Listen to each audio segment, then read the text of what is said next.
What's up, guys? So it's 21st October, Friday, first day of the expiry, and today also we have profitably come out with a profit of 4,077 rupees.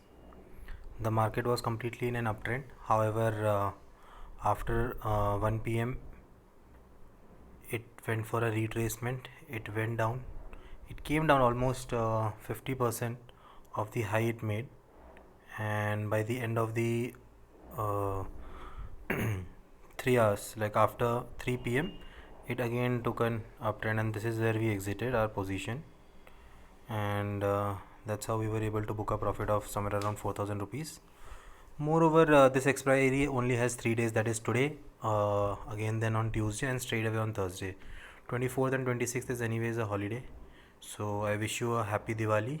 Yeah, be safe, enjoy safely, and hopefully we will trade next on Tuesday. Yeah, have a great day. Thank you for watching, and even if you also want to learn trading investing, subscribe to my channel. Keep watching my videos, you will learn something out of it, and then slowly I'll be sharing strategies, and then even you will be able to generate consistent profit out of stock market. Yeah, thank you so much. Have a great day.